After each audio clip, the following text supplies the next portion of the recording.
It's always interesting seeing what the delay on Facebook is when it pops up after you've It's already funny because it's a good couple seconds. well, and they do, well, I mean, obviously I'm sure they do it for reasons. You know what I mean? They can't just because then you could have somebody doing some wild and crazy shit, and if it broadcasts as soon as they hit the broadcast button, that could become a problem. You know. Morning. Did you sleep okay? Don't forget you need to take a shower this morning. Okay. Okay. Can I have a hug?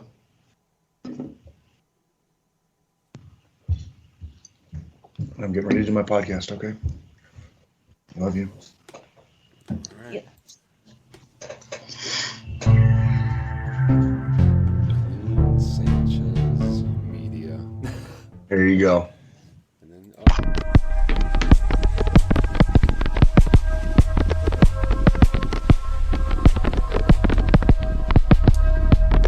Ricky says we're live. we got Good. We're up. All right. Good stuff. Why am I not seeing it? This happened last week too, actually.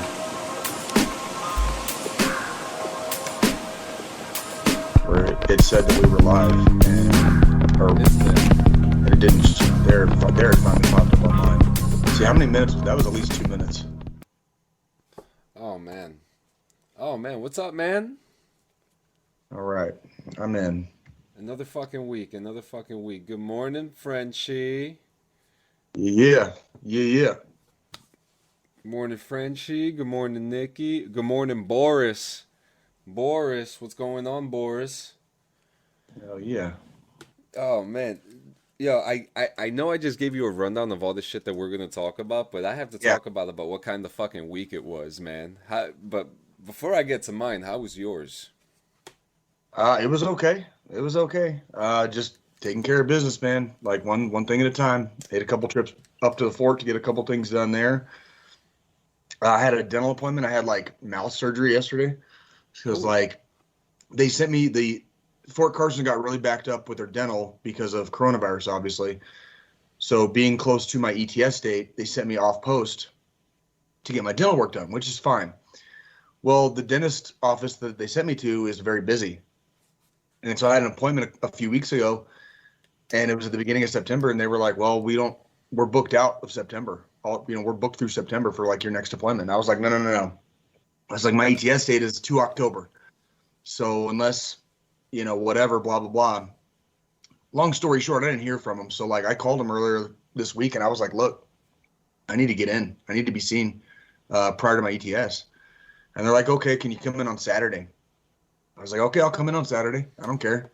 There's a 3 hour appointment, but I got like two crowns and they did a couple of fillings.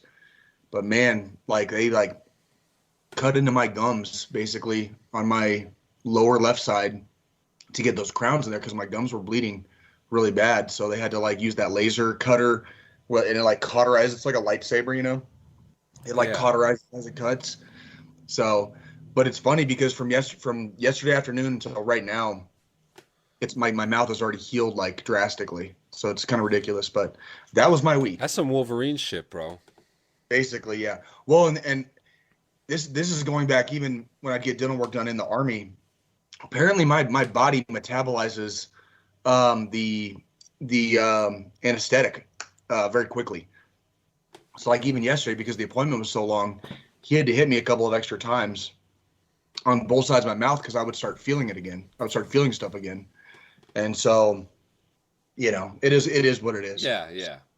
How was your week? Oh man, lots of things. Other than work kicking my fucking ass once again, as always. There was a lot of stuff that was going on this week, like that I was very keeping my eye on. That I was very happy about. First things first, Why the Last Man has premiered on Hulu. Um, Fantastic show. Oh my god. It's based off of a comic book of the same name about a man named Yorick who is the last man alive on Earth. Completely alive, like last human being. No, Excuse me. last male. Oh, sweet. Are there So, lots of females? everyone else is a female. Yes. Hell yeah. So Oh boy. so there were Ooh. So there was some kind of like some kind of virus. They haven't really gone into specifics in the show yet because they're keeping it a nice little mystery. And Yeah. it's cool. So I think I can unravel the mystery of that show. It's going to involve a lot of sex. A lot of sex. Me and 3.5 billion women, as long as they're of consenting and adult age, obviously. A lot of sex. Definitely going to have lots of sex in that world. Yeah. I'm sorry, John. no, it's fun. It's absolutely funny because like I mean, where else? I mean, if all the men are dead, Who else is gonna do that? I've got some work to do. It's time to get it's time to get Genghis Khan minus the violence and rape. Yeah, so You know what I mean? if all so all the men are dead and like airplanes are falling from the sky, the show is pretty much showing that it's a male dominated world and all the men die. Planes are going down, nuclear power plants stop working. It's very, very fucking interesting. But what's very so I'll get to the more interesting part in a second because I like the production shit. And the show, I mean, you start seeing that now we have a female president, which is played by is it Sally Field? No, not Sally Field. The one who was Superman's Margot Kidder? Superman's Margot Kidder? no. Superman's mom in Man of Steel. I can't remember her name. I have no idea. You're already out of my Yeah, wheelhouse. Jeremy Johnson he just started the show. It's a fantastic show. Go watch it. Pants. There's also a cute little monkey on the show, which is an animatronic, which follows him around. Okay. So far for me, the show, I mean, I have to give I have to give it a 10. It's really it's original. It's great writing, a fantastic cast. I mean, what more could you ask for? Yeah, I mean, when you were first bringing it up, obviously, I'm not super familiar with the. I think I've seen like one trailer for it, and I only got reminded of it as you were talking about the show. But we lost Norm Macdonald this week, so when I was making that joke, that was like my Norm Macdonald joke. One man and 3.5 billion women. Like a lot of sex. That was a very Norm Macdonald. Yeah. Well, joke. hey, let's. I mean, while we're still talking about the week, because I was done with Why the Last Man. I mean, we lost Norm Macdonald.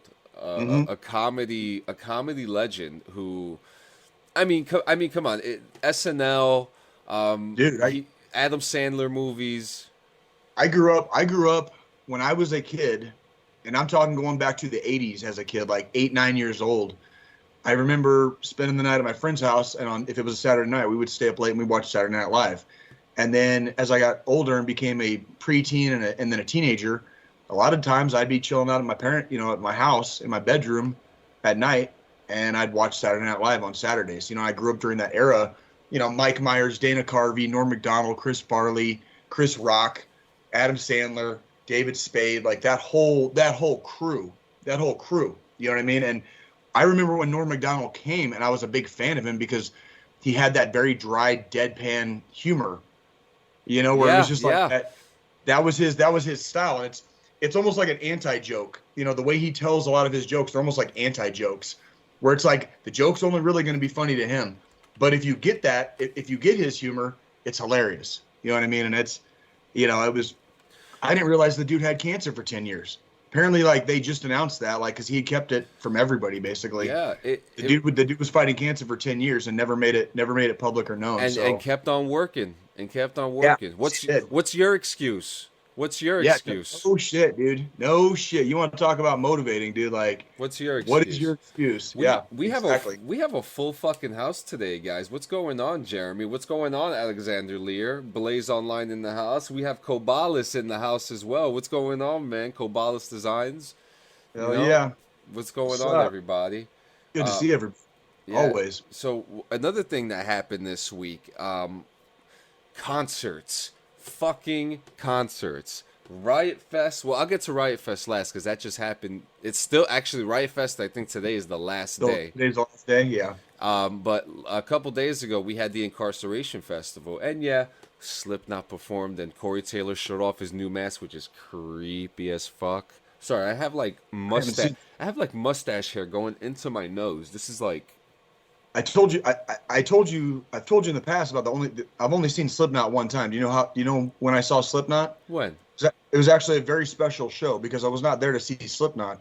Slipknot happened to be headlining, but this is one of the few shows, and you can go back through this other band's history and see how rare it is for them to open up for other bands. But I got to see, in 2003, I got to see Slayer open up for Slipknot. And so, and this was in Tucson, Arizona.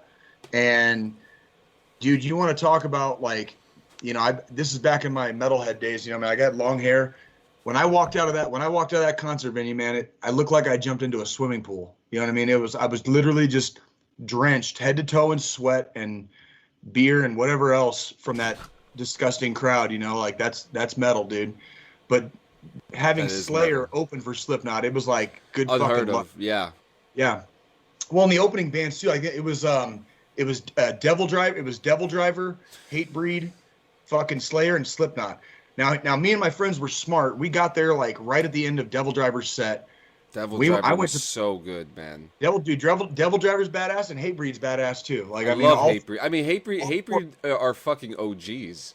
All four of those fucking bands like just rock it to shit, dude. And it's like, well, I sat at the bar and watched Hatebreed from the bar, but I went into the crowd for Slayer, and just being in the crowd for Slayer and Slipknot, dude, like I walked out, it looked like I jumped into a swimming pool. Like literally, like I was just drenched head to toe. I think I had jelly neck for like 3 weeks from headbanging so fucking much that night. Like it was badass show. I went to see a band called Full Blown Chaos, and I saw them at a place called the Cricket Club in Irvington, New Jersey, and I got kicked in the face, and I woke up the next day with a bloody shirt. Oh yeah, that's how it's done. Yeah. That's how it's done. But the reason why I'm bringing up incarceration, because a band came back after 12 years. Mudvayne. No way. Did they really? Mudvayne came back and they played all their hits, and they went through the theme. They went through every single one of their themes with their outfits, all the way to the end when they were playing. When they were playing, they started off with Not Falling, and then they started playing all their hits, and then they went into LD50. It was a fantastic show. That sounds like a badass show, especially for like any the old school Mudvayne fans were like, that sounds like a greatest hits, like a greatest hits show basically, where they finally got back together and like playing like their greatest hits to like the fans basically. That sounds really cool.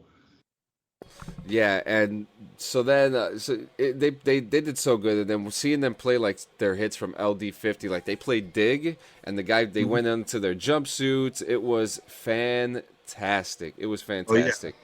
You got Nikki Larson saying her first concert ever was Mudvayne, and Alex from Blaze Online saying Tool and Nine Inch Nails are phenomenal live. I think John has seen Nine Inch Nails, and I've seen Tool. I've seen Tool 3 times, and John's seen Nine Inch Nails. I never got to see Nine Inch Nails. I actually never got into Mudvayne. I like a lot of their music, but it was during a weird time in my life where I think when they were first kind of hitting radio and hitting kind of like the market, I was super into, I guess, I was into. I remember being into Tool at the time and West Side Connection, and freaking a lot of other like Super Joint Ritual, and Slayer. So I kind of missed the Mudvayne train. As far like I love their music. They make phenomenal music, but I kind of missed the Mudvayne train. Yeah. And kind of going back to what Nikki was saying about her first concert. My first concert ever was a similar concert to what you're describing Mudvayne just did, John. But my first concert ever was Ozzy Osbourne in 1995. I've seen Ozzy plenty of times. Oh my God.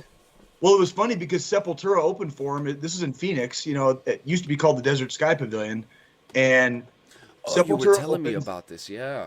Yeah, Sepultura opened, and then when Ozzy came out, he plays he was being broadcast live over the radio, like in Arizona, and he plays this like fucking 3-hour goddamn set. I'm talking, he played every goddamn song. If there's an Ozzy album, it sounds like he went album for album. If there's a song by Ozzy Osbourne that you've ever heard like on the radio or that you like or whatever, he sang it that night. I mean, he sang fucking Perry Mason that night. You know what I mean? Like that's, which it was a fairly popular song back in the day. Yeah, but like, yeah. These days, it's 2021. When people think Ozzy Osbourne, they're not thinking Perry Mason, right? No. Like I was 14 years old, in Arizona, and that's You know, but Ozzy did exactly what you just described Mudvayne is doing. Is like he kind of went through his whole career. You know, Yeah. when he played War Pigs, he didn't even sing. It was just a sing along with the crowd basically when he played fucking War Pigs. You know what I mean? It was just Yeah, like, it was very interesting to see Mudvayne back. They were one of my and favorite that was bands back in, growing up. and I want to say that was back in 1995, and it's 2021 now, and Ozzy Osbourne is still fucking alive Yeah, and releasing music. What the fuck? and What it's still we? still I pretty thought he good. was old then. I thought he was old then. That was like 30 years ago. Yeah. What the fuck? So now, now I'm going to get into Riot Fest. Now, Riot Fest has more of my style, more my style. But I mean, I love the hard stuff, but when we're talking Mhm. about deep cuts and deep tracks, Sure. we had like bands like Alkaline Trio. I'm trying to. Oh my god, I'm drawing blanks now. Slipknot actually is playing tonight, actually, and Machine Gun Okay. Kelly's opening up for them. Weirdly enough, Okay. Okay. Devo's playing. If you remember, now whip Devo it. from like the 80s. Yeah, like Devo, now whip it, whip it whip it good. good. Yeah, Yeah, man, so that was like my fucking masturbation anthem when I was a teenager. yeah, Yeah. they're playing tonight too. So I mean, so the highlights for me,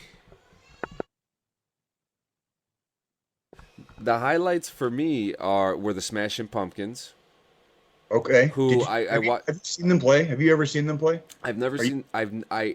I'm really are you trying a to fan? think. I'm a Are you fan. a fan? I am a fan of the Smashing Pumpkins, and I think it's really cool that Billy Corgan owns the National Wrestling Alliance too. I'm Yeah, just yes, he saying, does. Yes, he it's does. pretty fucking cool. I But remember I have some very fond memories of the Smashing Pumpkins from my middle school and high school era years, I guess, of my life. Like they definitely own a couple of tracks on the soundtrack of my youth for sure. So yeah, and yeah, I mean they play. So I watched them. I watched the performance of them playing Zero, and Billy Corgan still got it. He still got it, man. hey man, well, and I'll tell you what I want to say too. Like, there's probably something to be said. We're talking about bands like Mudvayne, bands like Smashing Pumpkins. There's probably something to be said, and if you notice what the lead singers of both of those bands did, is they kind of like, you know, took a big giant step back. They might have still been kind of in the public eye, but they took a big giant step back from what they were doing as like the rock and roll lifestyle, and they moved into other areas of their life and focused on those other areas for a Yeah, little while and kept the music. The music was still there, obviously, but they waited till the time was right.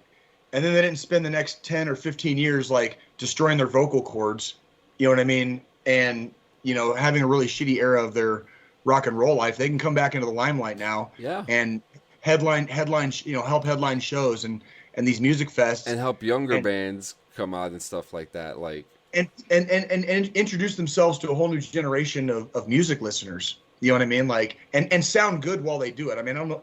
I'm sure we've all been to enough concerts. There's the bands that do a pretty good job live, and sometimes there's bands that you're like, wow, I think I'll just stick to the CD after this one. You know what I yeah, mean? yep. Like, So the highlight for me for Riot Fest is the return of Thrice. okay, They came yeah, back after they've played their first performance, and the day before they released their 11th studio album. It's called Horizons West. I've listened to it about 30 times already.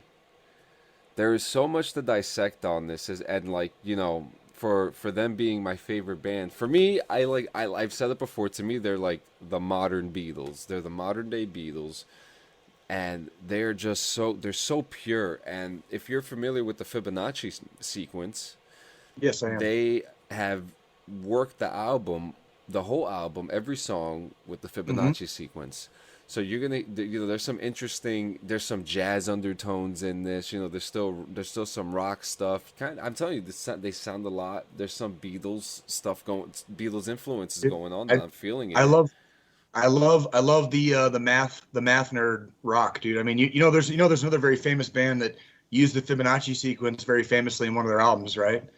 The band is called Tool, and it Of was course, their album Lateralis. Very prominently featured the Fibonacci sequence it's actually my uh, favorite Tool album. in some of the different songs. They use Danny Carey would use the Fibonacci sequence for his drum beating. So it's like That's one, awesome. one, one, 1 2 1 2 3. and then and that's the Fibonacci sequence is the sum of the previous two numbers, right? Well, So there you that's go. and it would just keep going, and then So Well, you just explained Horizons West then. there. A lot of the musical sequences follow it, and Uh, I was saying yesterday, this is their second best album. okay, I'm retracting that, and this is their best album. This I've is got I've got to get in. Like my girlfriend Nikki, she loves Thrice, and like I'm gonna have to ask her for some recommendations because the two of you like this band so much, and I'm just man, the Army has just I just haven't gotten into a lot of stuff in the last. yeah, Well, they I missed a lot of stuff in the last 11, yeah, 12 years. their music is something that you would expect. It's very cinematic. They have a lot of they have a lot of like cinematic drives in their music, and it's very. I mean, they pull in Kind of so have hard. kind of has like an epic feel to it. It's more of an Yeah, it's more of a musical experience versus like yeah, and one this song. and this That's album. that reminds me of Ghost. That's like Ghost. Okay, yeah, yeah, Ghost and is like Ghost is very theatrical, it's more of an experience versus like just having one song be like the anthem for like the whole album or the single that gets released and makes $1 million. It's like the whole album is supposed to be kind of an experience basically. Like is that kind of what Thrice is? yeah, and it's very interesting because when you go to their shows, they're very simple. Their sets are very simple. They're not very theatrical, and she says, I just downloaded Scavengers yesterday. I mean, what are you doing? The whole album's out. Everybody, download the whole fucking album. The whole album is out. It came out on the 17th. There's so much poetic justice in this album. And there's many themes of unity, division, um, choosing paths, life decisions. There's a lot of this stuff going on in this album, and with Dustin, with Dustin's lyrical tenure, it's no different than what he's done before, but it's just more powerful, and it's a beautiful album. I'm gonna have to check it out. To, I'm gonna have to get on YouTube today and see if somebody's downloaded the album on YouTube yet. yeah, yeah. I mean, I'm telling you, they got songs like the color of the sky. Hmm. They also the Dreamer, which is probably one of my favorite ones, and Northern Lights, which is one of my favorite cannabis strains, but it's not one of my favorite Thrice songs. So, I mean, we're doing good, Thrice. We're doing good, man. I mean, Oh, every time I think you guys are gonna end it, you come out with something more powerfully and poetically driven. It's like, fuck. Well, let's get to the game news. Why don't we? hey man, we're gonna have to keep trucking along, man, because we got so much stuff to cover today. It's kind of we're already encroaching, aren't we? Like, Yeah, 23. So to start off, pretty much Battlefield 2042 has been delayed. There's, saw that. we're talking, the developer, they want to give a better experience to the people. Okay, great. But we also during this time lost Michael K. Williams, who is the star of the game, and Right. I'm not trying to throw out conspiracy theories or anything like that. I'm just trying. I just think that with the timing of the delay, I think that his death may have had to, you know, There, it's quite possible. I mean, they might have been doing well, and we the issue that you're raising with them delaying the game, it brings up a couple of different kind of scenarios in my mind. Number one, we've had this discussion on this podcast before, and you and me have been in agreement in the past. I would rather see a game get delayed, and when the final product is released, it's a workable, usable, hopefully fairly bug-free video game that I'm not having to sit there and dick around with or wait for updates or whatever. That's number one. Regarding the gentleman's death, and him being a big part of the game, that could also there might still have been some lines or some updates or some downloadable content they might have been recording at the time for future release, yeah, and it might have to change, and those releases might have been expected to be fairly quickly after the main release. So if that's the case, it's quite possible, John. I wouldn't even call that a conspiracy theory. I think it's fairly plausible. It is yeah, fairly plausible. Games these days, especially games like Battlefield, Call of Duty, you can expect updates. And with updates comes, you have to have there's voice recordings and all the motion capture It's and such a shame. all the bullshit that comes with a regular video game come with the downloadable content or the extra releases, whatever, or updates. So, I think it's extremely plausible that he was probably quite possibly still in the middle of maybe recording new stuff for the game after its release. And I don't maybe know. there maybe been some sensitive stuff to it too. That maybe some possible lens, because we are talking about a war video game here too. Absolutely. And again, I'm going back to my original point. I want to really hammer home. I will 100 times out of 100 say delay the game before you release a piece of shit. Even if it sucks, even if it sucks waiting, and even if I was like, here's my money, like I can't wait for the release date to go play this game, I would still rather a game be delayed if it means that when it actually does come out, it comes out like the whole enchilada, and I'm not, and it's a good game. Basically, I'd rather there be a delay. So yeah, the delays suck, but if it's for the best, I say so be it. So be it. Absolutely, absolutely. In other news, Last of Us creator is now the Last of Us director for the HBO Max series. Really? No one knows how many episodes it's going to be. Possibly one, maybe all of them. But this is great. You have the guy who created the story, right? Direct the story. Yeah, absolutely. In some cases, this is a dream come true for some people who want adaptations of these things. Like DMZ is coming out for me soon, and I know it's not going to be the adaptation that I want. So now with The Last of Us, people are getting the opportunity to get the adaptation that they want with The Last of Us. And congratulations, congratulations to him. It's 100%. It's so cool. Yeah, well, and it reminds me of Stephen King. I grew up reading Stephen King, huge Stephen King fans. He's got there are some movies that were adapted from his books that are cinematic masterpieces. Stand By Me from the 80s, Shawshank Redemption, The Green Mile. And then there's some other movie adaptations of his that are just dog shit. Just 110% dog shit. Yeah. And it's like, and you can tell, like, I don't know. It's one of those things where it's like, sometimes I would rather have, if the person is that much of a creative visionary and they have that much of a vision for their own work, by the way, for something that they created by themselves in the first place, let them have the reins and let them take that chariot for a spin, and let's see what he produces, what they create out of that world, basically, that universe. It's going to be cool.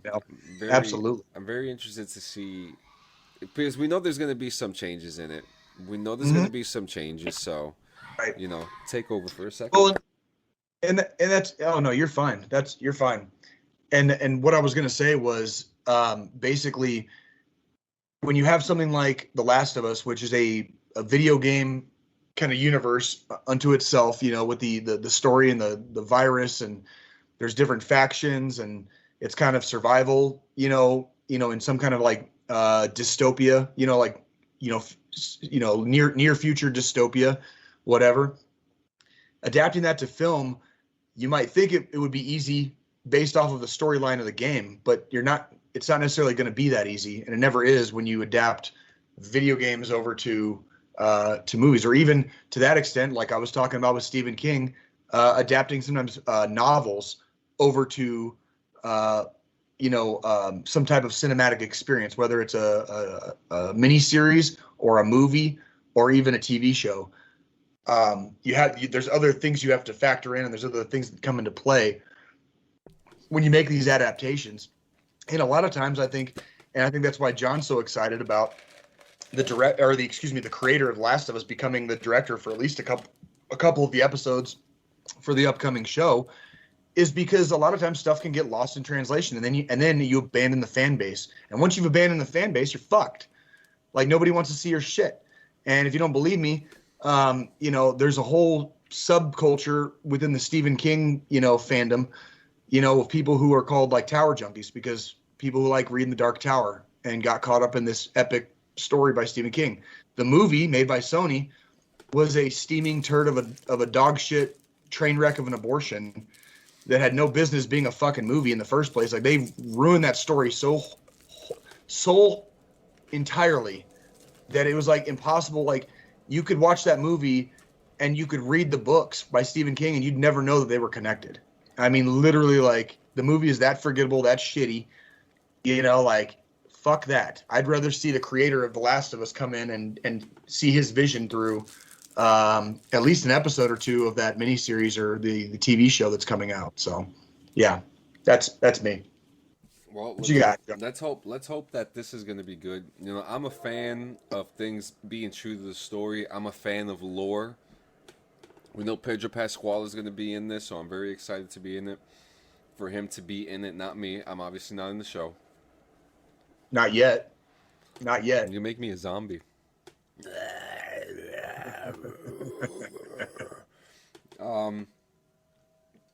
Before we get to the next news, I just wanted to add in Halloween falls on a Sunday this year. Nice. Nice. Which means Devil's Night is Saturday. Fuck yeah, bro. Yeah. So that also means you're going to have to start figuring out what your costume is going to be for that episode. Yeah, you're right. You got to make it a good one. Yeah. I don't want to know what it is. Don't tell me. I don't want to see it. All right. Roger that. Same. All right. The next thing we got, that's fair one. A video to show you guys. Hell yeah. Video time. Are we gonna get like a I don't know what you would call it, like a preview of what this video is, or? Oh, we're just gonna go right into it. So I'm gonna tell you what happened while I'm pulling it up. So a Super Smash Brothers tournament went down. And then? And this young man dislocated his shoulder. He goes by the name of Cake Assault, and he was just so excited to win, super excited, and this happened. Oh God.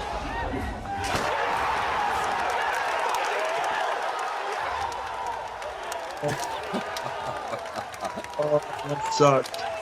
Oh,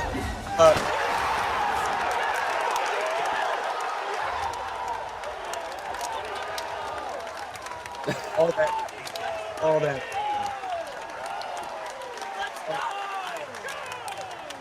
One more time. Located his shoulder during that celebration. Celebrating, gets up, he's flailing his arms around, so happy, and then boom. Yeah.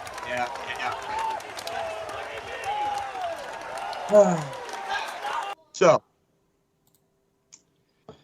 where do we start with this one, John? You want to start with this one, or? Yeah, I mean, hey, first off, congratulations. Second, congratulations on your victory. Yeah, congratulations on your victory, and put a quarter in your ass because you just played yourself too.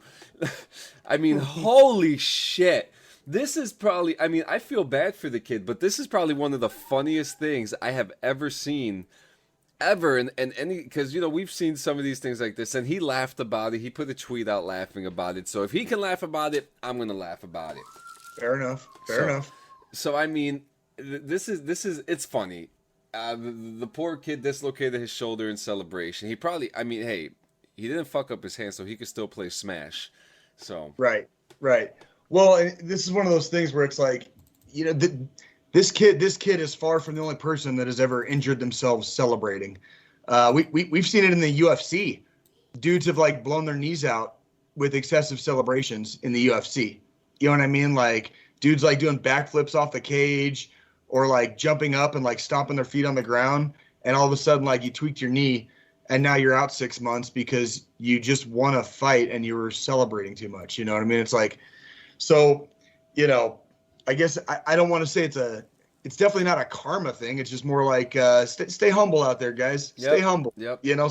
Stay humble. It's okay to be excited about victory. There's nothing wrong with that, but be careful because you might dislocate a shoulder or blow out your knee. next time you're having a little bit too much fun celebrating, right? So. Next, we have in line Ren and Stimpy. There was a Ren and Stimpy presentation that was shown for the new Nickelodeon All-Stars Brawl game. Yes, I do have a lot of candy over by me. I have a sweet tooth these last couple days. Got some sixlets and some pumpkin candies. But anyways, this is probably one of the more interesting characters to have, because instead of having one character to play as, you have two characters when Ren is on the back of Stimpy, so you're using a double character in the game. What makes this interesting is that you're using double powers, you have probably more hit points, and, yeah. Okay. Yeah, and it's all Nickelodeon characters, right? Yes, so, it is, and Is it like the Rugrats and like Doug? The Rugrats. No, Doug is not in it.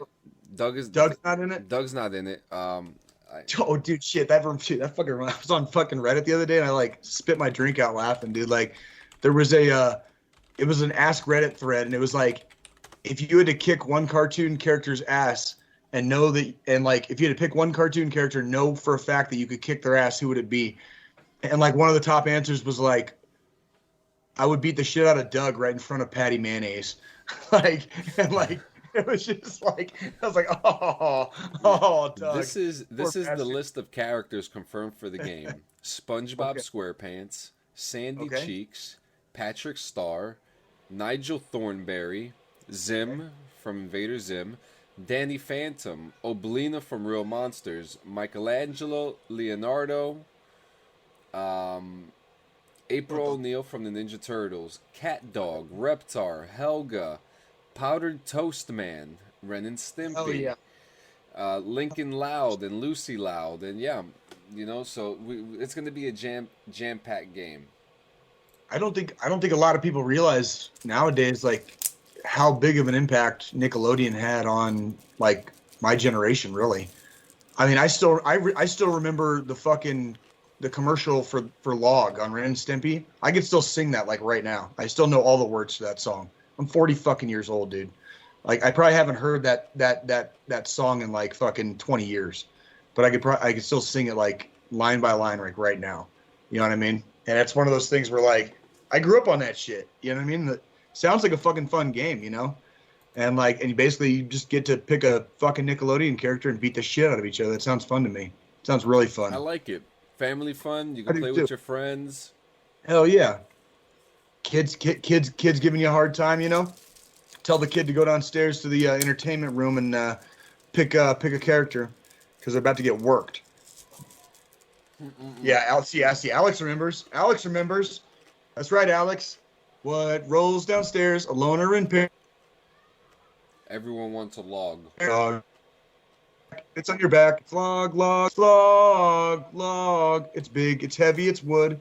It's log, log. Better than bad, it's good. Everyone wants a log. Come on and get your log. Thank you. I love it. Next we have in line Rainbow Six Siege Pro League Tournament. Hacker holds the players hostage. Wait, how? The hackers were locking the menu screens so that the players couldn't matchmake. Yeah. Interesting. Yeah. So they got all the way into the servers then. Oh, they got into the interface. They got all the fucking way in. They took all the sperm.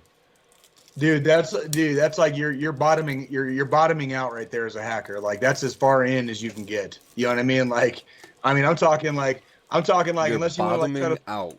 Dude, you are as a hacker. That's as fucking far in as you can goddamn get, dude. Like, you are like, unless you're trying to like stuff your nuts in there too, dude. You know, like you're bottoming the fuck out, dude. There's no room left to go. Like, you're already there. If you hacked any farther in, you'd be in the fucking room with the person playing the game. Okay, like that's how far in they are. This is such a strong conversation though, because why are they ruining the game for people? They're not putting out ransoms. They're not like, like what the fuck? Like, okay, yeah, we know the game is shit. So why the fuck are you making it even worse? John, you're forgetting a very, very important point made by Alfred in The Dark Knight. Because you see, Master Wayne, some people just want to watch the world burn.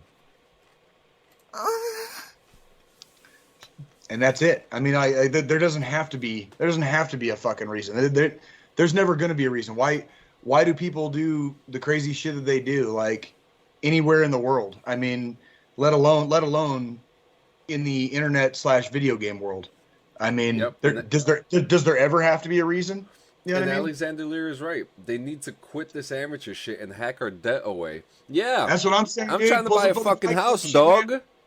Reset the fucking credit limit, the credit line to fucking zero for everybody, dude. Like for everybody. Yeah, like you want to be altruistic, man? You want to be altruistic? Fucking wipe out fucking global debt. That'd be great. Hit the fucking reset button on the fucking whole thing, man. There you go. There you go. So yeah. Yep. So I have a surprise for you. We're about to do a meme dump. Oh boy. And this is a military meme dump. Oh, here we go. Do I need to like what's my part in this? You're surprising me. You can read them. Okay. Pull up the things I can see. For anyone curious, here's a visual representation of the Army. Oh, wait, let me just wrong window, guys.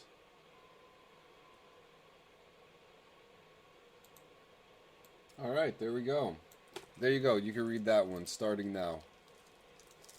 All right, let me see here. For anyone curious, here's a visual representation of the Army, and that is exactly true. Red light, green light. Do you stop? Do you go? Both? But like, I need an adult. I need an adult. That's exactly what that is. Yep. That is exactly what that is. Cherry lieutenant at the ball. Who here thinks they can outdrink a West Point graduate? Specialist with 2 DUIs and a divorce. Yeah, oh my God. I could tell stories for days. Like, people think they can drink and then hang out with somebody that's been in the Army for like two or three contracts. Like, yeah, you thought you could drink. I've literally, and this is by the way, I want to make it very, very clear here. Like, this is not a bragging thing, because I don't find this kind of lifestyle very healthy, or I'm not trying to puff it up basically. But I've gone back to Arizona to see my homies, and there's been a couple times when I was on leave from the Army, and I literally told my friends, when we were going to meet at a bar, and if we're going to get together with several people or whatever, I've literally warned them. I'm like, whatever you do, just don't keep up. Do not even make an attempt to keep up with me. Like, just let me do my thing and you do your thing, but there's no drinking challenges tonight. Just let me do my thing, because if you try to keep up with me, you're going to be fucked. Yeah. You're going to be FUCK fucked. Okay, tomorrow and probably the next day after that. But tonight for me is like a fucking Tuesday. You know what I mean? This is for me. This is like light reading. You know what I mean? Like, this is like me reading a magazine. It's like a normal sitting in a dentist office. Like waiting for my name to get called. When was the last time you read a magazine, Jay? Like an actual legitimate like paper magazine. Like, wow, good question, John. It's obviously been long enough that it's given me thought for pause. Same here. Yeah, I'm going to have to go with no fucking clue right now. Like, it's been that long. No fucking, over a year. Oh. Easily over a year. Next one. Air Force, we are a real branch of the military. Also Air Force, risk management, goose awareness. Jesus Christ, Air Force. And I know this is real, too. Goose awareness. I know, okay. God. Next. I love the Air Force so much, because like they provide close air support to us infantry, and they keep, like air superiority gives you basically like rights to the battlefield. You know what I mean? And then they turn around and do something like that. Let's see what's this. It makes me happy to think that the last thing someone might ever see is Missile Rick. That's fucking beautiful right there. That's That's the Air Force I know and love right there. Yep, I knew you would appreciate that. I definitely appreciate that shit. And look, when you re-enlist for another 6 years, what the fuck? But you realize you ain't getting that bonus. Do you ever see that? It's like a meme in like 3 parts. And there's like this little tiny kid trying to walk this big ass like fucking dog, and the dog's all like fat as fuck and like tired of shit and is just like sitting, and the dog is like just like, can you fucking stop? You know what I mean? Like, because the dog just looks so fucking worn out. You know what I mean? Like with the kid walking it, like that's pretty much the look on this. That's pretty much the look on this. There it is. Yep. E4 Mafia choosing its leader. All hail Brand the Broken. Yeah, it's it's pretty much E4 Mafia right fucking there. Like the fucking ringleader, like barracks lawyer, you know, dude that knows the army inside and out is like a fucking goddamn specialist, like a 6-year specialist on fucking profile, you know, like that's exactly what that is. Crippling depression, multiple divorces, kids that hate me, 10% VA disability rating, club grunt style membership, raging alcoholism. When you finally reach veteran level 10. There you go. Jesus, let me see. I'm missing the club grunt style membership, which I will never get, and the 10% VA disability rating. Still on the fence about whether or not my kids hate me. They're kind of moving into that like tween phase right now, so they kind of do and they kind of don't. You know, so I don't know if I have that gemstone yet. So we'll see. Alexander Lear says E4 Mafia Sham Shield represent. You got here's the thing. The E4 Mafia was a great thing, and it's a great thing to be a part of. What a lot of people don't realize is like the actual mafia in the army is the staff sergeant mafia. Like you guys thought you knew how to freaking sham, like as an E4. Imagine being in charge of people. And not only are you shamming, you're finding a way to make your freaking squad sham too. So you just got like your whole squad out for like a day and a half. Nobody's been seen, nobody's been heard from, and everything is A-okay because your staff sergeant is also a freaking like sham artist. Like the staff sergeant mafia, the E6 mafia, if you will. You know, we don't really talk about it a lot. That's why E4 Mafia, we let the E4 Mafia have all the memes and all the jokes. It's the E4 Mafia. But if you want to know, like, the puppet master pulling the strings, you know, like the Godfather, it's the E6 Mafia, homies. Just throwing it out there. Just throwing it out there. And next. Have you ever been so boot that you stood at parade rest for an ice cream? God damn it. Yeah. I don't even have a comment for that because I think we've all been that boot at some point. Yeah. Like, on some level. At some point, on some level. Yeah. Lieutenant, I don't understand why Joes eat out so much. Don't they eat for free the DFAC? And here's the DFAC food. Slice of bread, shitty ass pepper filled with fucking cereal and milk, a fish head with getting ready to smoke a cigarette sticking out of a fucking chicken, and packets of fucking. Yeah. Man, that all looks good. That all looks good to me. I mean, that's what I ate. I mean, I don't know if I'm like misunderstanding the meme. I mean, maybe the LT's right. Like y'all will appreciate the cooks one day. Yeah.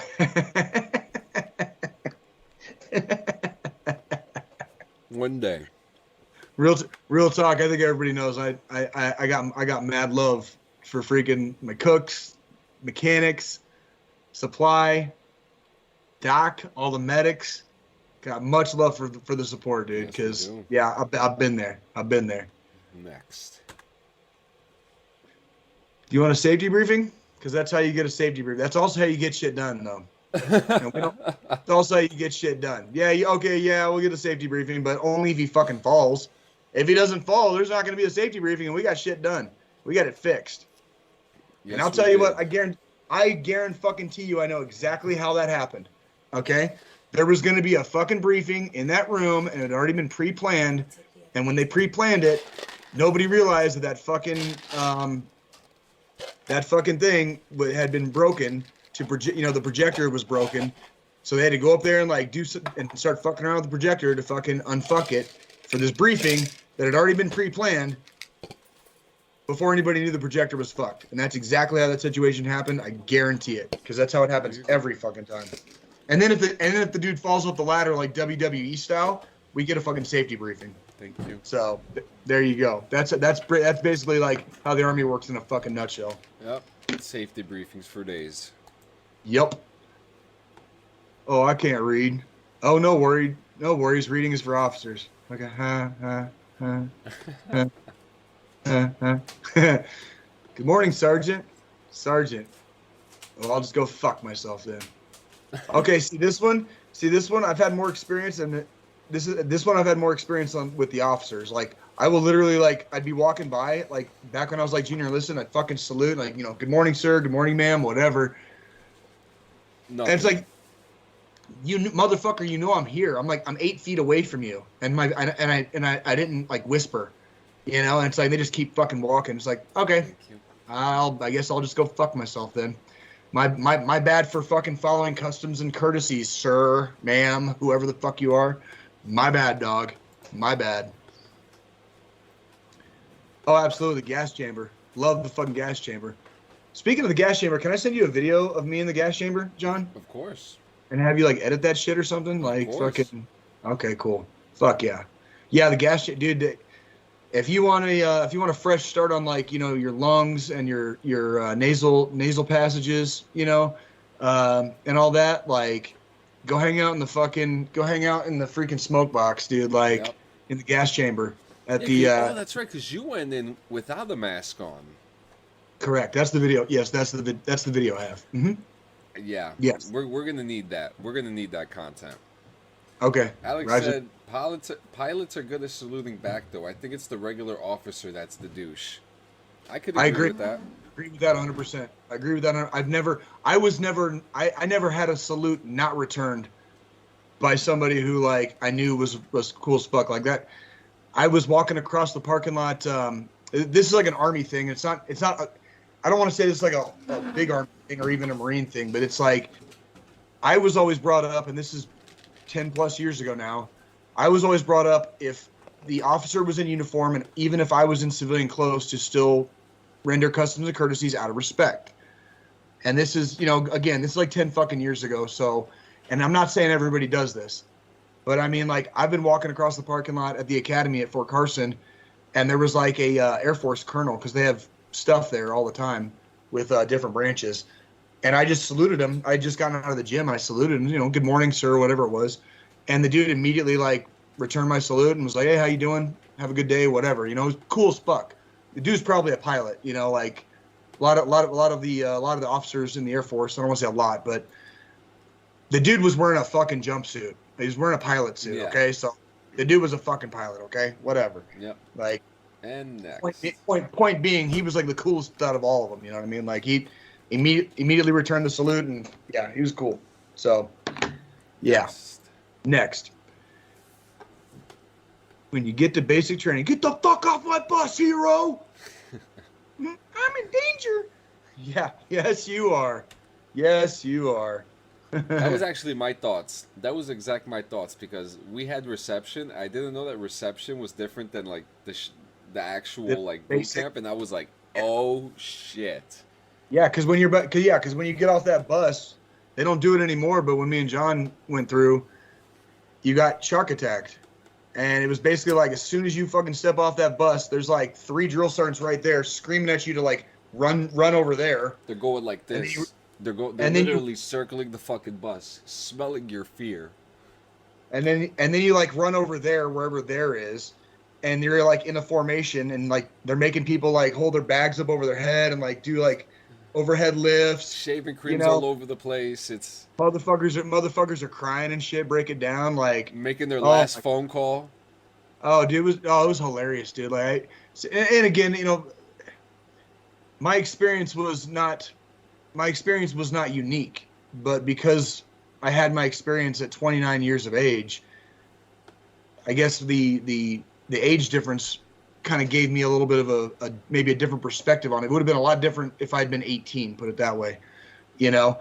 And so when I'm 29, I'm sitting there like, I'm like overhead lifting my bag, and I'm kind of looking to my left and my right, you know, and like people are like legit like freaking out, like they're hyperventilating, you know, like just you can see like the stress, and like these kids, they're literally kids. These kids have never experienced stress like that before. And I'm just sitting there like, okay, this really ain't that bad. I'm just gonna keep lifting my bag, okay.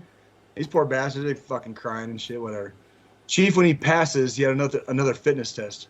I'm not ashamed of my body. Exactly, that's the problem. You should be. Yeah, I'm not. Yeah, I'll tell you what, man. I used to harp on my students at the academy, man. Like I've gotten real sick and tired the last couple of years of seeing what I call sausages in uniform. You know what I mean? And it's a problem.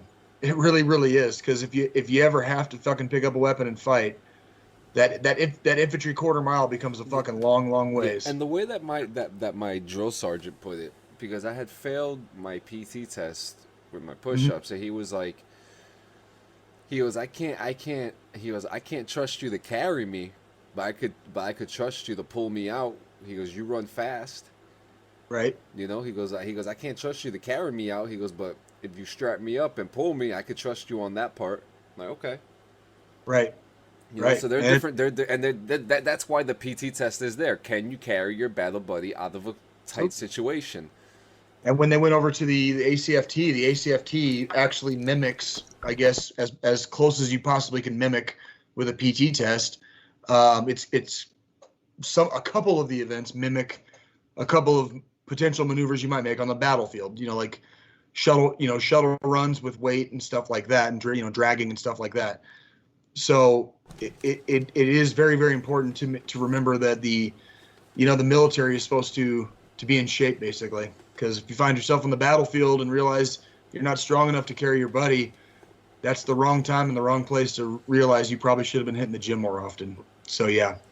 Yeah, and actually I have to agree with Alexander Lear here, because I was in the same. You guys have seen me in person, and this was my exact same situation. I was on fat PT because of my neck to waist ratio and passed my test, but the corporal with a toed neck and 60-inch waist wasn't considered fat. And these are things that happen. And like I always said, the height and weight, the weigh and tape, whatever the fuck it is, it's flawed. It's completely flawed. But then again, maybe I just don't understand it. Well, and I want to say we had this conversation to an extent, but it would have been a while ago on this podcast. When I was in the first infantry company that I was in, they made me the NCOIC for the Army Body Composition Program. So I was the NCO that did height and weight and tape tests. Now, the reason the Army uses the tape test is because it is fast, it is cheap, and it is within a margin of error that is considered acceptable.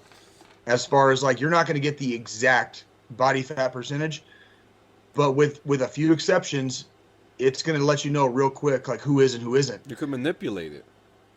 It can be manipulated. Absolutely can. Like a guy with a big waist, if you've got a big neck, it's going to show you at a lower. But but you'd be surprised. At least from what I saw, and again, this was in an infantry company. Everybody that failed, that I ever failed on tape, they were well over, I guess, what you would call acceptable limits. Everybody that was close was probably just a little out of shape. But again, this is an infantry company, so this does not be, I can't speak on the entire rest of the Army. You know what I mean? It was there was an expectation that not very many people were going to be out of shape. You know what I mean? It's a fucking infantry company, right? And the guys that were out of shape, they were the ones that were usually pretty close, or the ones that were failing. So it was already obvious, basically. I never really had too many issues. I had a couple issues taping when I was at the NCO Academy at Fort Carson. We would do the tape test. There are people that have, the way their body is structured, they are close. They run a very thin line on being close to failing, or vice versa, close to passing, just by virtue of their body shape. And that's what Alex is talking about. And there are people like that, and I feel for them too, because oftentimes those are not the people that have problems passing their PT tests. They just have problems passing tape. A lot of it is determined by your height, how tall you are. There's a maximum weight you're supposed to weigh per the Army, and these regulations have not been updated in decades. So you could, if you're only 5'8" or 5'9" as a male, you can only weigh like 160, 170 pounds. In today's society, 5'8", 5'9", I know plenty of dudes that are 3 or 4 inches shorter than me, and they are, 200 pounds, built like a brick shithouse. You know what I mean?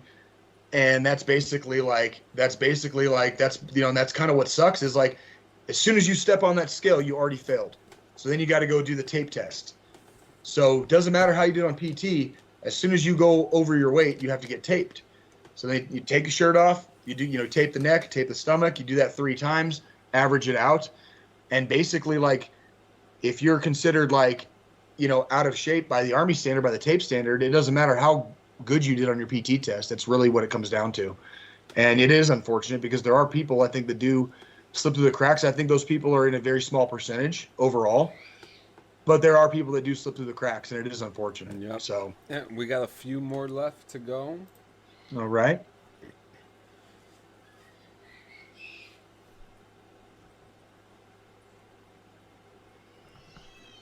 All right. Can you see Telling it? soldiers Yeah. back their PT test, being a fat piece of shit, E6 with 18 years of service. Hey, fuck you, man. You trying to figure? Fuck you, bro. Didn't you do 11?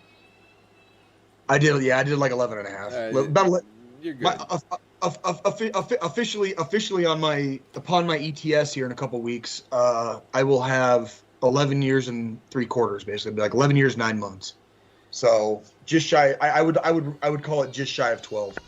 It's 12 was closer. So, Shit. but I've seen. I know exactly where this meme comes from because I've experienced though. It was when I was a mechanic. And I'm not disparaging my former MOS at all, but I saw and experienced NCOs in both the engineer side and the mechanic side, the maintenance side, that basically are the reason that this meme exists. Yeah. So I'll leave that right there. Yep, and on to the next. At least I'm not. Yeah, you're fucking right. I'm not a pogue, dude. I can fucking say that ain't shit. That ain't shit. That looks like fun. That looks like fun. Give me a fucking chair, a dreary ass fucking field, a cloudy shitty day, and some cold ass rain. That looks like fun to me. Fuck you. At least I'm not. Yeah, at least I'm not a pogue, bitch. All right, ain't easy adjusting to a civilian. I like that. I like that a lot. Dude just can't let it go. Yep. Dude just can't let it go. He's got to be all about it. Feeling cute today. Might have to provide condoms for your heart because I'm about to fuck your feelings. Have right. Roger that, drill sergeant. Roger, you're a big scary man. Roger that, drill sergeant. All this radar still can't find morale. Oh, and you're not going to. Oh, you are so fucking not going. I don't care what kind of tech or what kind of like future shit. I don't care if you're like Rick from Rick and Morty and you've got the portal gun. You ain't finding no fucking morale, dude. No. NASA releases first image of a black hole. 29 palms. Yeah. There we go. Very good. That one could also be what? Fort Hood probably. Probably Fort Hood. Oh, could be. Yeah. And now. Fucking yeah. All right, and now the very last one. Here comes the coup de grace. When the VA finally approves that MRI. Oh, Jesus Christ. You're scaring me, John. Like I'm gonna be going through this shit like in 2 weeks. I'm turning my shit in like 2 weeks. There so you go. It starts scaring me here. I gotta start dealing with that like very shortly in my life here. Yeah, and there you go. So now we're up to the. Okay, yeah, we're gonna fill up perfectly fine with what we're gonna talk about now. I this morning played Call of Duty Vanguard. The multiplayer side of it. I played the open beta starts today. It ends in 3 days. So if you guys want to play some fucking Call of Duty Vanguard, go get that beta. It's out right now. How big was the just out of curiosity? How big was the download? Okay, this is where it gets interesting. I downloaded it on my PC, and it took about maybe 5 minutes. Okay. It took about 5 minutes of downloads because I think it's only by megabytes since it's just an open beta. Right. So it's not a full game, so you should only have a couple minutes. Okay. To start off, I'm going to start off with the good, and then we'll get with the bad. Okay. So the good is we have Modern Warfare mechanics. Okay. So we're I like talking. that. So we're I like talking that. about the peeking, the sliding. It's very familiar. It's very, you know, They're sticking with what worked basically. yeah. Okay. Which you know they go back and forth most of the time. So Right. to me that was pretty cool. They also have this really cool mechanic that they have called blind fire. So if you're behind the wall and you see someone over by the wall and you really want cover, your arm literally goes over the wall and starts shooting blind fire. Okay. It's actually Okay. it's probably one of the coolest new features I've seen in the game, and they got me really excited. I was like, "Oh shit, blind fire, cool! Let's fucking do it!" Right. And it worked. It did really good. I had a good time with it. The multiplayer was fun. I played a thing called Patrol, which is like headquarters. You know how it changes different headquarters, except this time it's a patrol and it moves around the map. Oh, okay. It's like a patrol. Yeah, exactly. So that was actually pretty cool. Game mode's pretty cool. I'm gonna check out some more later. There's a Blitz team deathmatch on there that seems interesting that I'm gonna check out. That looked really fun. But the multiplayer, it's cool. The map, I think it only showed about 2 or 3 maps. I didn't get to play that much, but visually, it looks so good. We're going back to World War II once again. What I love. Oh shit! Oh shit! Oh shit! Thank you. What'd you get? Grilled cheese and tomato Look at you. soup. Look at you! Look at you on a Thank you, on a baby. Sunday. On a Sunday. That's like I if know. that's not like the Sunday lunch of all time right there. Dude, this is life right here. Telling you. So it's all World War II. Looks really good. Like that's okay. So that's good. Yeah, that's so far so good. Yeah. So what now? All right, so maps. Okay, we're going to have some cool World War II maps coming in from World at War. Okay. Castle's one of them. I think we're going to see Shipment once again. Interesting. And I think there's like 12 maps at launch. That's Okay. all I really know about the multiplayer side. I don't know anything about the campaign side. I'm kind of keeping myself, You kind of you said before you kind of want to go into it blind anyways, right? So yeah, for this one. Now the bad. So the bad, there's still an abundance of hackers. Hackers still riddle the game. It's I mean I don't know what else to say about it. It's there. It's noticeable. You can't really hide from it. I mean, once you see it, it's there, and you just kind of, do you run with it at this point, or right. you know what I mean? Like, what are your thoughts? Well, I mean, hackers were a problem in Modern Warfare last year. I mean, I remember when we were playing all the time, it was a problem then. And then I don't know how many times they've done, where they've brought the banhammer down on like literally tens of thousands of people at a time. It still hasn't solved the problem. There's still people obviously getting into these servers and these systems, just like you said with Rainbow Six Siege earlier. Like, you can't get any farther into the game than stopping a goddamn preventing the game from even starting. During a tournament, during a fucking sanctioned tournament. You know what I mean? Like there's money on the fucking line, and they're like I said, they bottomed out. You can't go any farther. It sucks. And it takes away from the gameplay. It pisses. First off, it pisses everybody off, which creates like a negative feedback loop. Everybody's already playing pissed off, so like the fucking lobbies become super fucking hostile and super fucking toxic. Everybody's shit talking each other instead of having a good time. You know what I mean? And it's like, I mean, you know what I did. I mean, I put Call of Duty down, a while ago. A long time ago.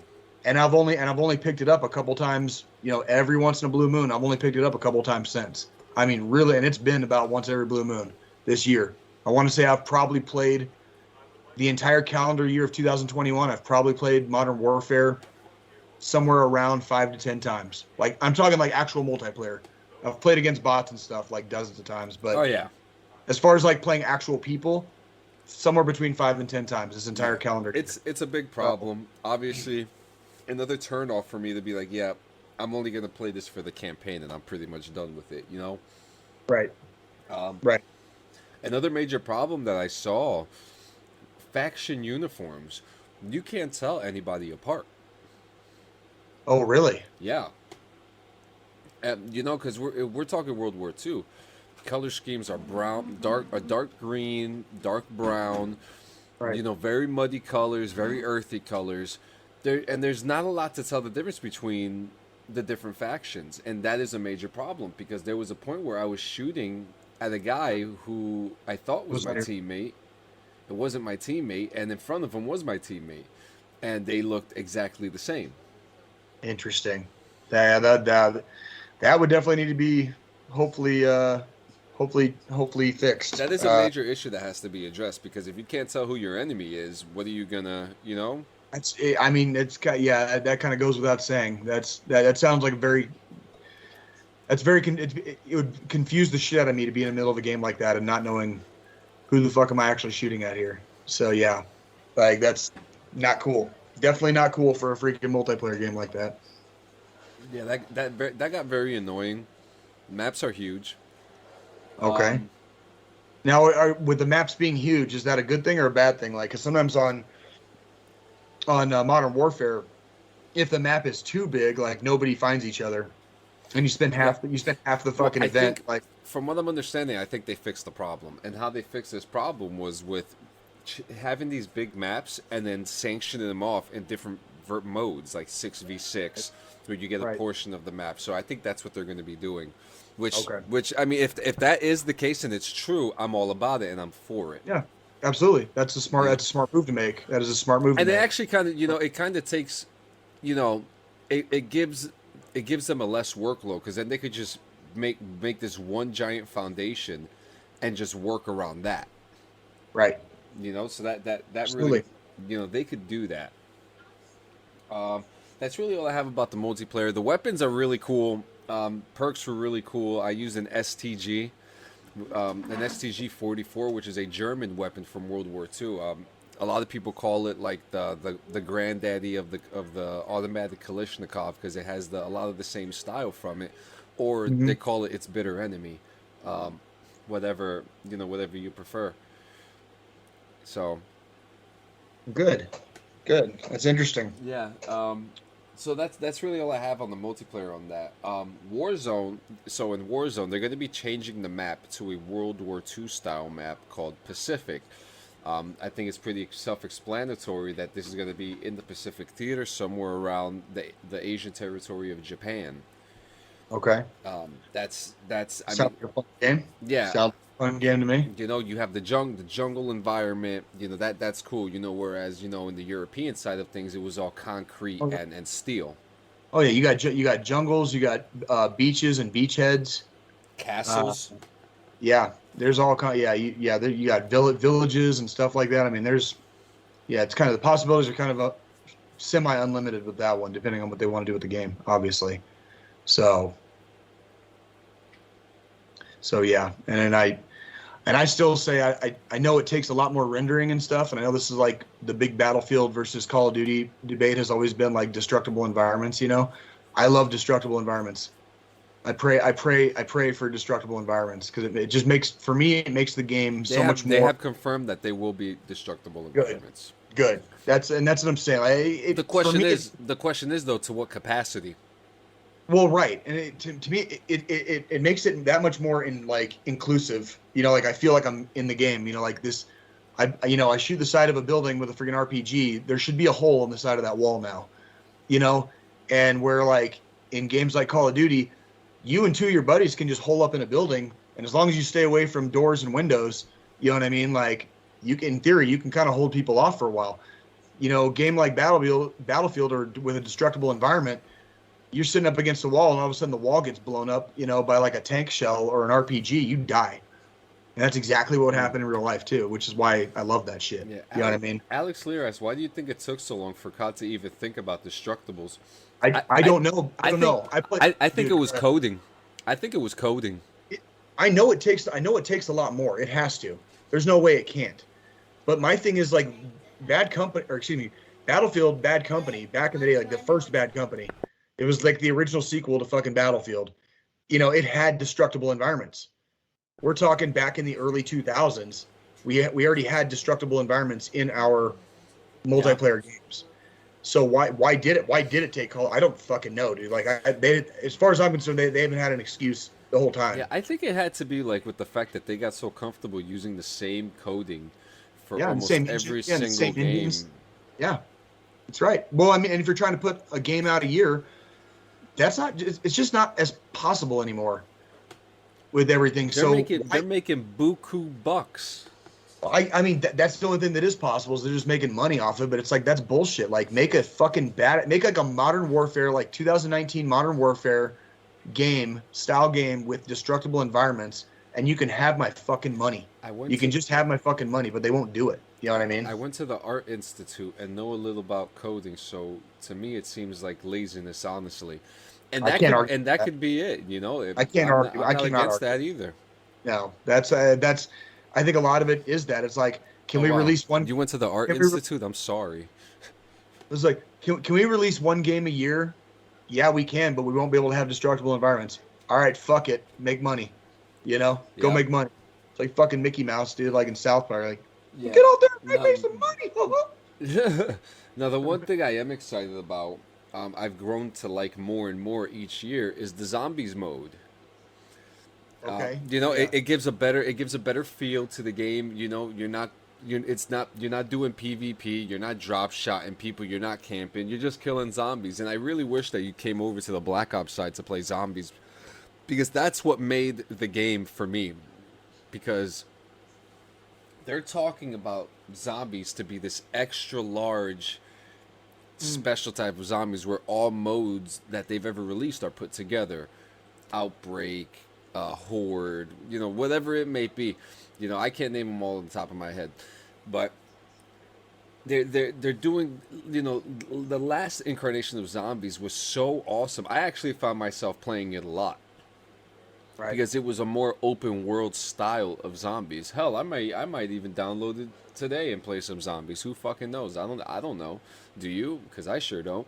But you know, the whole, they've done a really good job using zombies to keep it alive, because if anything, this is what brings people back. And World at War was the game that started the zombies phenomenon, so I think it's very good that they're going back to its roots.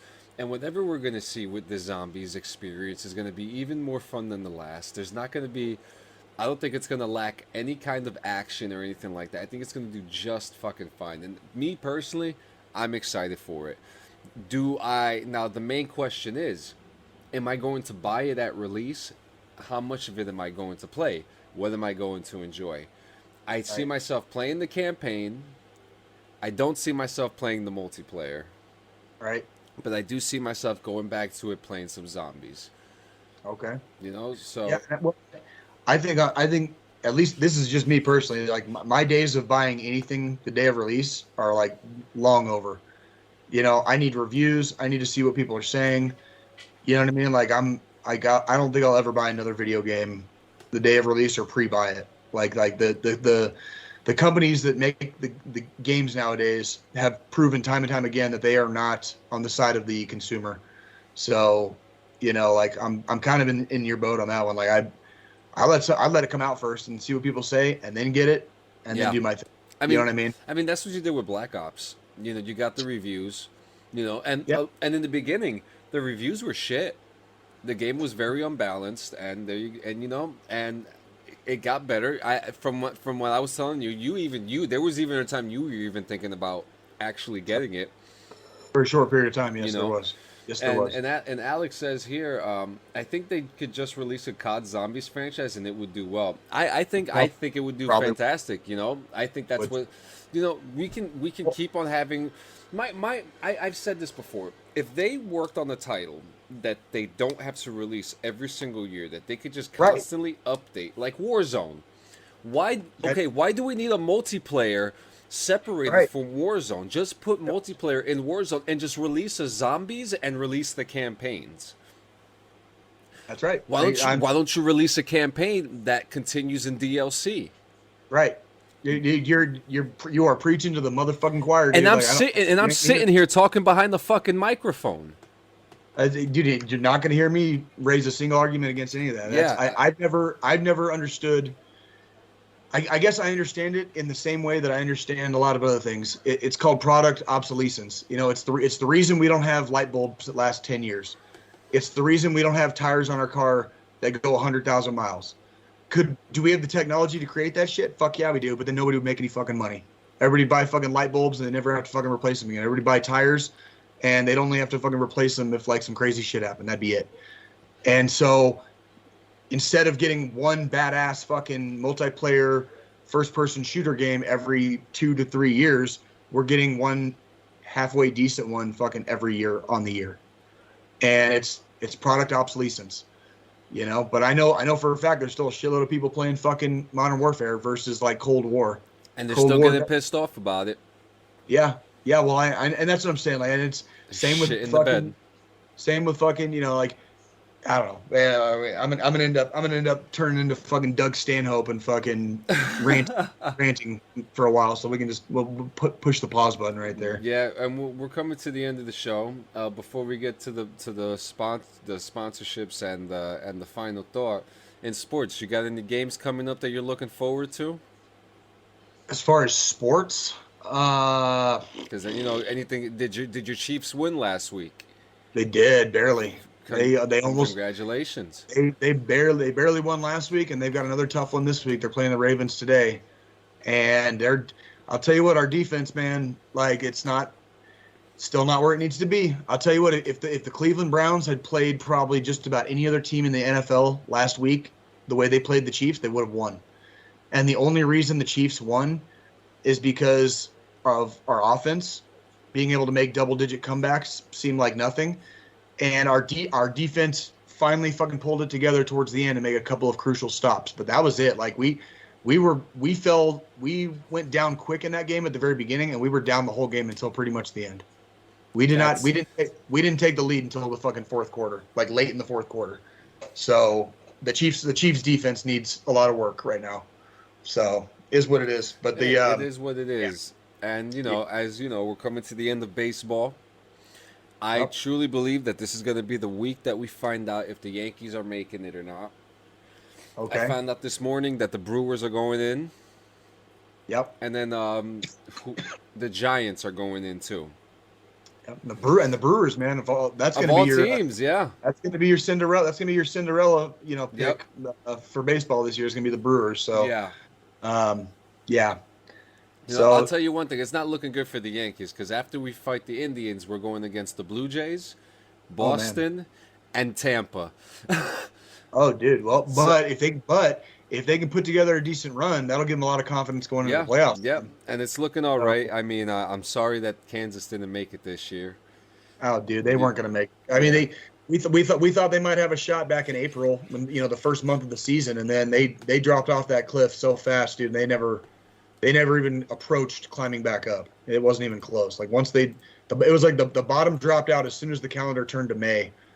And it's like as soon as May 1st hit, the bottom dropped off and like our season was over like before that month was out. So it is what it is. I mean, but although Salvi, he's one home run away from tying I think it's Johnny Bench's like single season home runs for a catcher. Yep.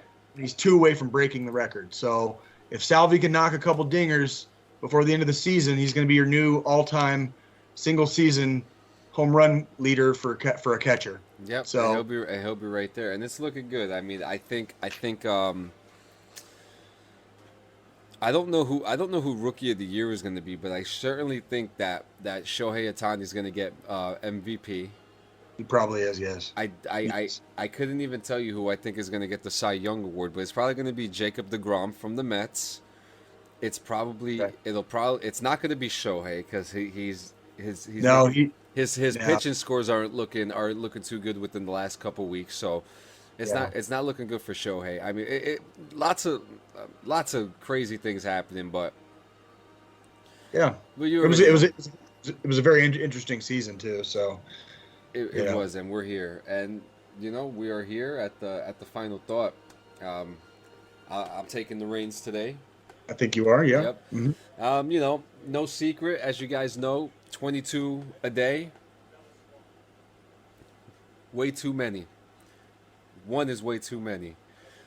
A lot of our brothers and sisters are coming back from Afghanistan. We're still going through these processes, and I'm almost certain that someone that you know, or someone that you know knows someone that is coming back, and is going through a hard time, needs someone to talk to, doesn't have anyone to talk about these experiences with because maybe a lot of their friends that surround them haven't gone through these experiences and wouldn't understand. Maybe you're that person that understands. Reach out to them, give them a call. Check out the local businesses around your area. There's a lot of a lot of these local businesses.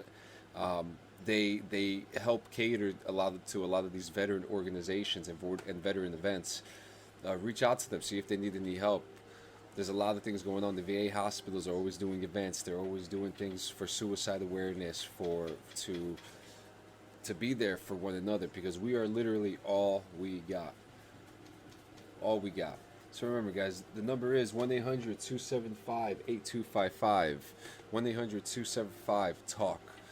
It's two. I thought it was 273. 273. Oh, I'm so sorry. My apologies. 1-800-273-8255. 1-800-273-TALK. There we go. You can call them. You can text them. That is for civilian, and that is for military. To clarify that as well, because Doc Shup did give us that suggestion, and that is actually the same number that is provided for both hotlines. So absolutely. Call them, text them. So guys, do not forget, we will be here next Sunday, and maybe we'll have a guest. We're working on it. In a couple weeks, we got Halloween coming, and to get you guys ready, start getting ready for season 3. We got some exciting stuff planned, lots of content that are being spilled. You guys have been with us in this new foundation period, and we can't thank you enough. So guys, we're gonna see you next Sunday. We love you. Play hard. Don't rage quit. and yeah, see you.